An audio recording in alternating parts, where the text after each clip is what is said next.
Boleh pakai panggung ini ya, supaya saya satu waktu bisa gantiin Pak Faisal.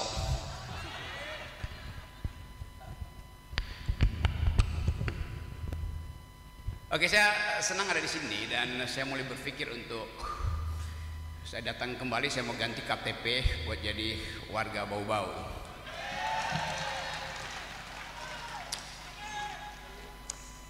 Ini tema yang memungkinkan kita mengeksplorasi banyak hal. Oke, hi guys. If you want to be one of the smartest Indonesian intellectual, then you have to be well prepared by equipping yourself with akal and kolbu. Kalau Anda ingin jadi seorang intelektual cerdas di negeri ini, Anda mesti kombinasikan kemampuan akal dan kolbu. Saya mau terangkan itu sebagai tema. Saya senang saya ada di pondok modern yang sangat sederhana tapi amanah. Ada pondok yang sangat mewah tapi tidak amanah. Namanya IKN.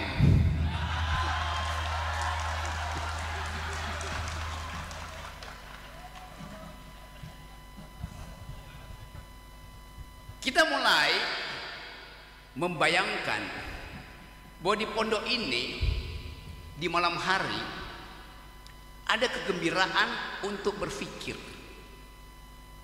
ada persahabatan antar makhluk untuk menghasilkan peradaban. Saya nggak tahu Pak Jokowi lagi ngapain di IKN malam-malam begini. Saya mau terangkan itu sebagai pretext, sebagai latar belakang kenapa kita harus mulai dengan mengucapkan politik akal sehat untuk menandingi politik akal bulus yang sebentar lagi akan bekerja di pilkada. Dan temanya pilkada. Apa itu akal sebetulnya?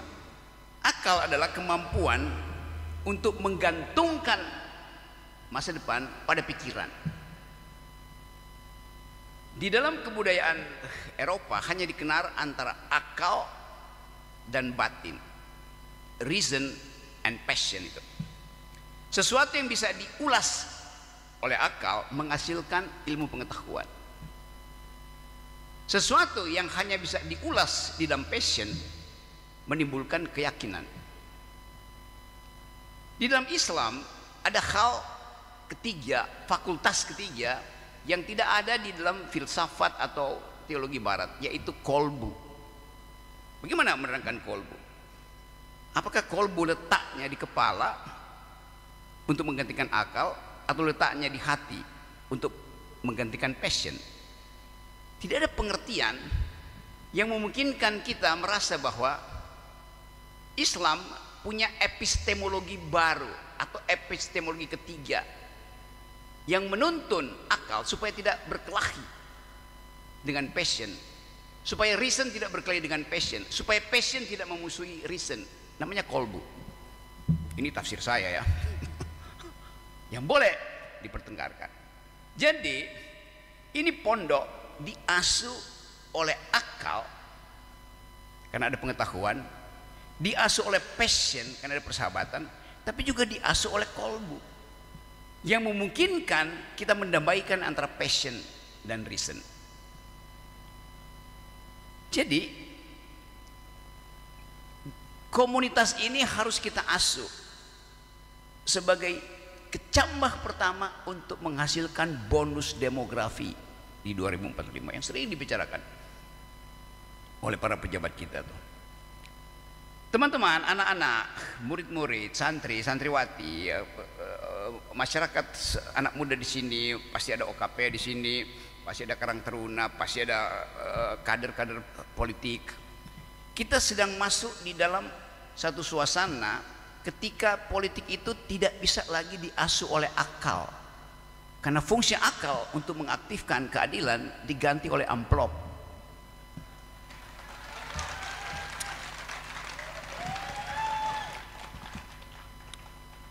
Tadi Pak Faisal menerangkan bahwa pondok ini diasuh oleh 3 prinsip. Yang pertama adalah budi, yang kedua adalah tubuh yang sehat, yang ketiga adalah akal. Di kita politik hanya diasuh oleh lembaga survei, namanya elektabilitas, yang hasilnya bisa karena sogokan.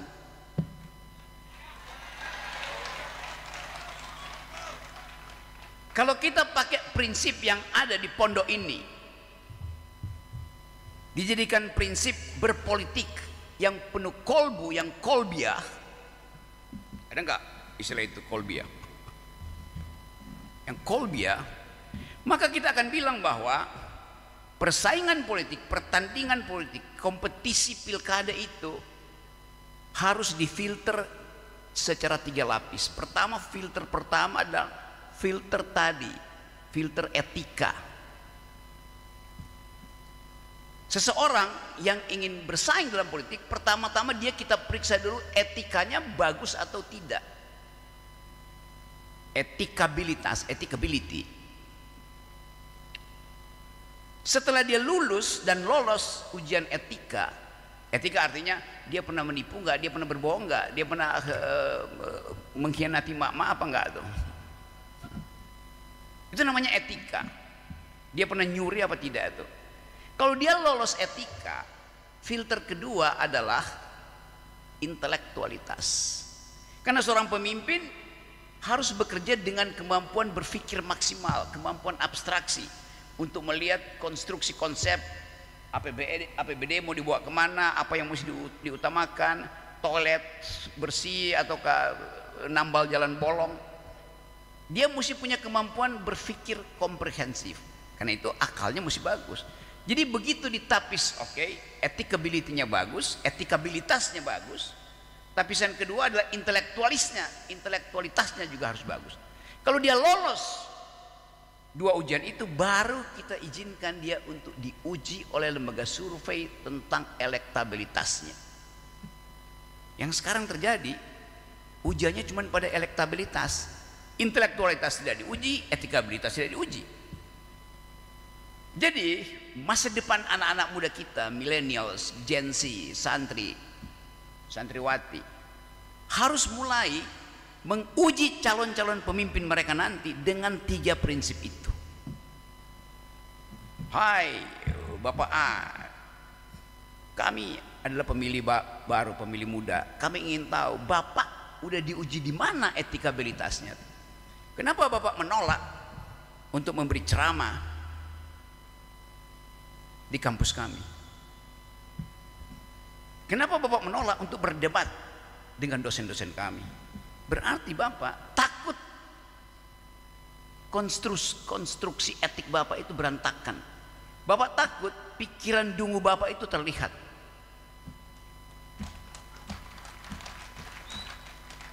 Buat apa Bapak atau Ibu punya elektabilitas 100 kalau intelektualitasnya 20, etikanya 13? Ngapain mau mimpin? Etikabilitas diuji pertama-tama pada dalil-dalil agama. Moral itu ujiannya adalah di pondok-pondok amanah semacam ini. Intelektualitas diuji di ruang-ruang kelas. Jadi pondok ini sebetulnya pondok untuk menguji pemimpin. Amanahkah dia? Berakalkah dia? Jadi lengkap di sini. 2 peristiwa bisa kita pastikan di sini. Kita uji peristiwa etika dan peristiwa intelektualitas. Urusan elektabilitas silakan sewa lembaga survei. Tapi begitu kita tahu elektabilitasnya tinggi, etikabilitasnya kurang, jangan pilih dia. Karena dia mengandalkan amplop pasti. Apalagi etikanya nggak ada, otaknya kurang. Yang terjadi adalah pameran fufu fafa.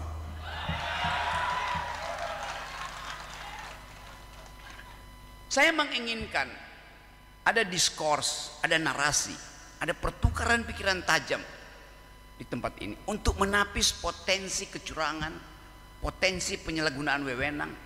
Bukan sekedar calegnya, tapi juga KPU-nya, Bawaslu-nya, KPUD-nya. Kan semua itu potensi untuk membohongi rakyat. Jadi kita berhak sebagai pemilik kedaulatan, sebagai pemilik pengetahuan, sebagai pemilik peradaban untuk mempersiapkan forum-forum yang mampu menguji, menapis dan mengevaluasi calon-calon pilkada itu. Tentu Bawaslu mulai ada di mana-mana, tapi kadang-kala kritik saya tugas Bawaslu itu hanya mau mencari kesalahan tentang pelaksanaan kampanye, bukan isi kampanyenya yang mereka periksa. Jadi kalau teman-teman Bawaslu di sini, waktu saya tahun 98 awal-awal itu terlibat dalam pembentukan KPU dan Bawaslu, dulu saya aktif di dalam upaya untuk mendorong dihasilkannya lembaga-lembaga bermutu secara reformasi. Mulai tahun 2000 kita ingin KPU itu jadi komisi untuk mendidik rakyat punya etika. Itu lebih dulu tuh.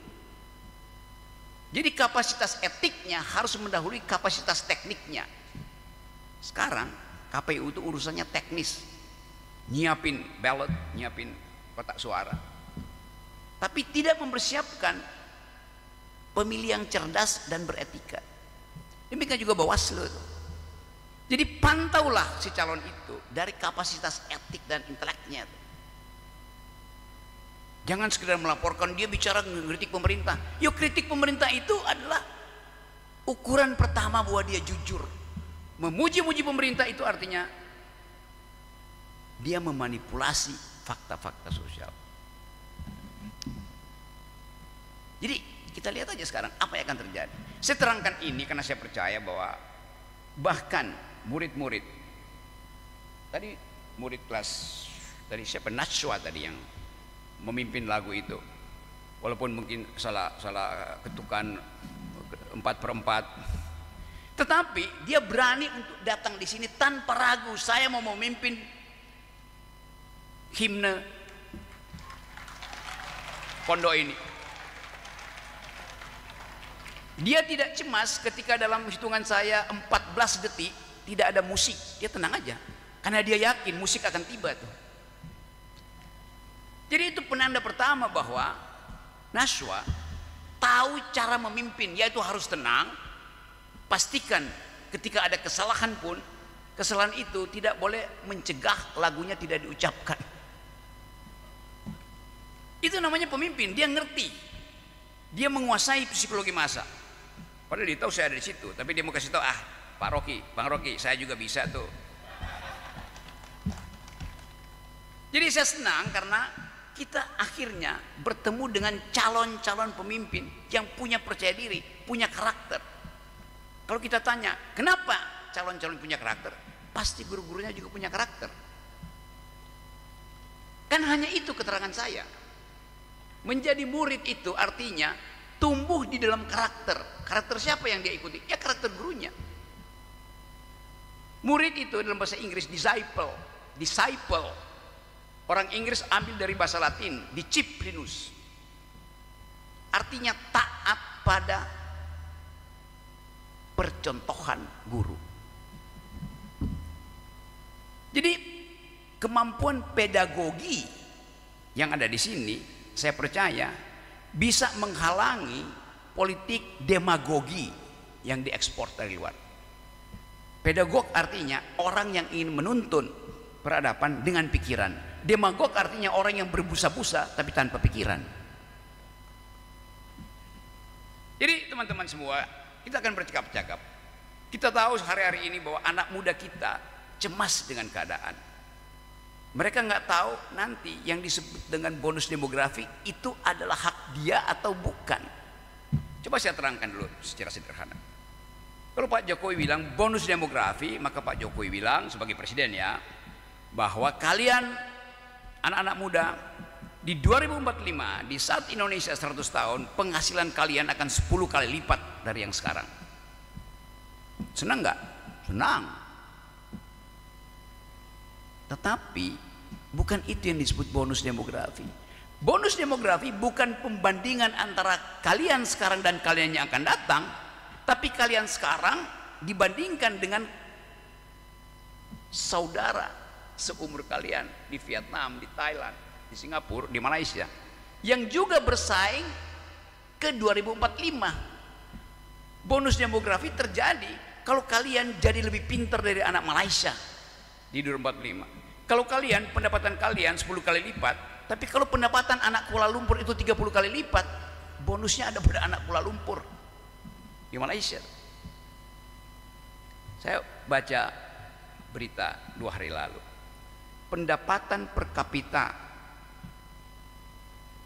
orang penduduk Malaysia sekarang 13.000 US dollar. Artinya dia mendekati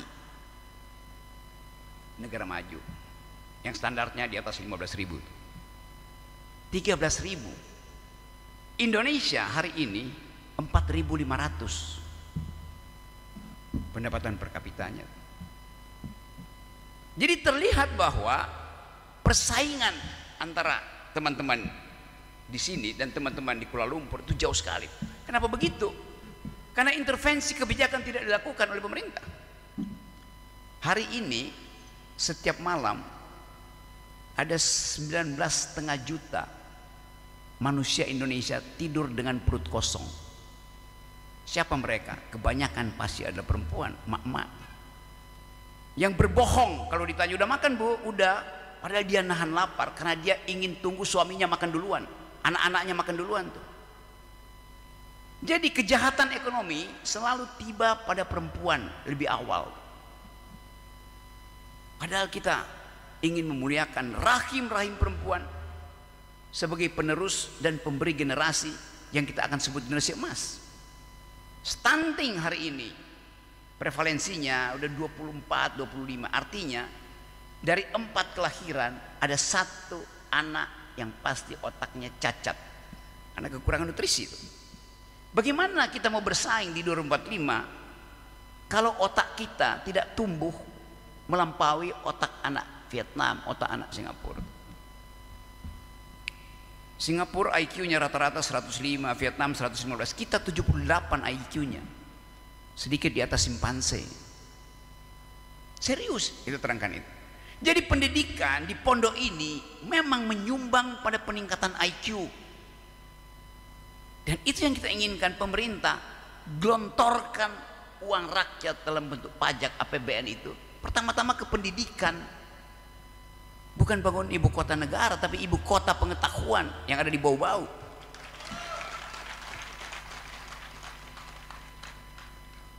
Saudara-saudara tahu bahwa setiap bayi yang lahir hari ini sudah dibebani hutang 50 juta rupiah per bayi. Karena hutang kita 8.000 triliun, digabung dengan swasta bisa 15.000 triliun. 15.000 triliun dibagi pada 2 juta bayi yang lahir setiap tahun, setiap bayi kira-kira segitu, 50 juta. Jadi Anda bayangkan bahwa nutrisi untuk ibu hamil kurang. Kenapa? Karena hak ibu hamil untuk memperoleh makanan bermutu, protein, vitamin, susu berubah menjadi semen, aspal, kerikil untuk ibu kota negara, untuk IKN. Rahim ibu-ibu yang seharusnya dibayangkan akan menghasilkan generasi emas, akhirnya dibebani oleh nutrisi yang kurang. Jadi kalau ada survei misalnya hari ini di sini, apakah ibu-ibu yang hamil senang dengan kehamilannya? Pasti bahagia. Semua perempuan yang hamil cerah wajahnya, walaupun gaji ASN gak naik-naik.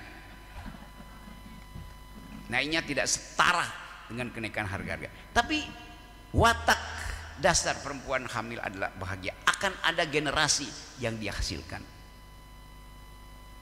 Sekarang kalau kita survei, bukan ibu-ibu pasti saya bahagia hamil. Sekarang survei janin yang ada di rahim ibu-ibu, tanya pada si calon bayinya, hai bayi, kamu mau lahir enggak?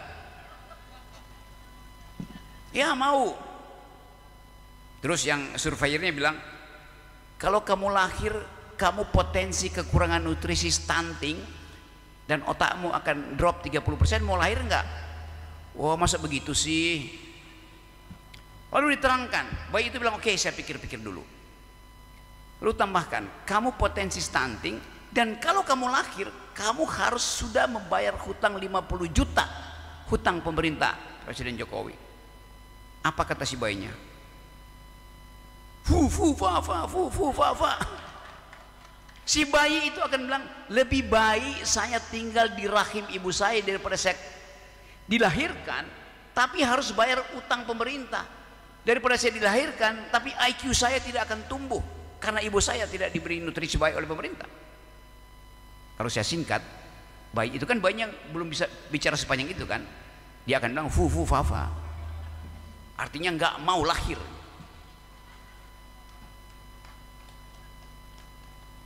Kita mau terangkan itu sebagai problem. Saya tidak mengolok-olok pemerintah, faktanya begitu. Yang bilang IQ kita tinggal 78 bukan saya, bukan Pak Diki, bukan Pak Faisal atau Pak Jafar, tetapi riset Bank Dunia bilang begitu. Yang bilang bahwa setiap bayi sudah dibebani 50 juta hutang negara kalau hutang itu dibagi pada bayi-bayi yang potensial lahir. Bukan saya, bukan Ibu Profesor Sri Mulyani yang bilang. Saya cuma membuat itu jadi masuk akal di dalam ceramah hari ini. Jadi konsekuensi dari gagalnya pemerintah merawat dan menjaga rakyat adalah keruntuhan moral, karena makin banyak orang yang menganggap udahlah kemiskinan membuat kita jadi kriminal. Begitu banyak saya baca setiap hari perempuan diperkosa, dibunuh. Oleh apa? Oleh anak muda, anak umur 13 tahun memperkosa anak umur 11 tahun, dibunuh pula kan. Pertengkaran kecil suami istri berakhir pada pembunuhan karena ada frustrasi sosial. Nah, kita lihat bahwa di kita di sini di Bau-Bau ada semacam lokasi tempat peradaban itu melindungi dirinya dari kemerosotan moral dan intelektual. Namanya Pondok Modern Al-Amanah.